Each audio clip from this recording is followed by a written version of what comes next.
भोर भई भज प्रभु नाम होगा तेरा कल्याण। भज रे भज रे। आइए सुनते हैं आज की कहानी। आज की कहानी है हार। बहुत समय पहले की बात है। एक शहर में एक दयालु राजा रहता था। उसके यहां रोज दो भिखारी भीख मांगने आया करते थे। उनमें से एक भिखारी युवा था और दूसरा बूढ़ा। राजा उनको रोज रोटी और पैसा दिया करता था। भीख लेने के बाद बूढ़ा भिखारी कहता था, ईश्वर देता है। युवा भिखारी कहता था, हमारे महाराज की देन है। एक दिन राजा ने उन्हें आम दिनों से ज्यादा धन दिया। युवा भिखारी ने कहा, हमारे महाराज की देन है। बूढ़े भिखारी ने कहा, ईश्वर की देन है। ये सुनकर राजा को बहुत गुस्सा आया।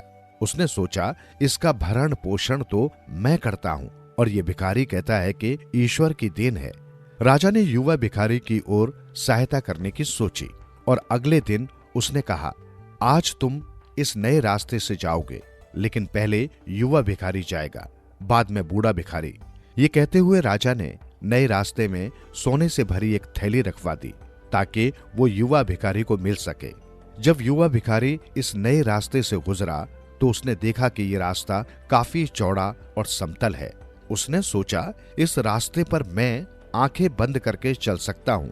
जहां पर राजा ने सोने की थैली रखी थी, युवा भिखारी वहां से आंख बंद करके आगे निकल गया और सोने की थैली वहीं रह गई।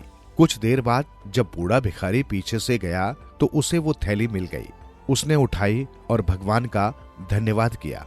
अगले दिन जब भिखारी फिर राजा के पास आए तो राजा ने युवा भिखारी से पूछा, तुम्हें नए रास्ते पर कुछ मिला कि नहीं? युवा भिखारी ने कहा, रास्ता तो बहुत अच्छा था, पर मुझे वहां कुछ नहीं मिला। बूढ़े भिखारी ने कहा, मुझे सोने से भरी एक थैली मिली जो ईश्वर की देन थी। राजा ने अब निश्चय कर लिया कि वो बूढ़े भिखारी को ये दिखाकर रहेगा कि वही उसका असली पालन करता है। जैसे ही दोनों भिखारी जाने लगे, राजा ने युवा भिखारी को बुलाकर उसे एक कद्दू दिया जो सोने चांदी से भरा था पर ऊपर से बंद था। भिखारी नहीं जानता था कि कद्दू सोने चांदी से भरा है। रास्ते में एक दुकान पर उसने वो कद्दू बेच दिया। अगले दिन राजा ने उनसे पूछा, पिछले दिन कोई महत्वपूर्ण घटना घटी हो तो बताओ।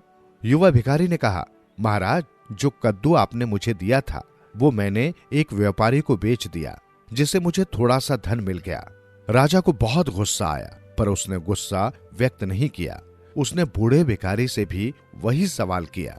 बूढ़े भिखारी ने कहा, निश्चय ही महत्वपूर्ण घटना घटी महाराज। मैं रास्ते से जा रहा था, तभी एक व्यापारी ने मुझे एक कद्दू भेंट दिया। घर जाकर मैंने उसे चीरा तो उसमें से सोने चांदी के सिक्के निकले। सब ईश्वर की देन है। राजा ने अपनी हार मान ली। जीवन सुधरेगा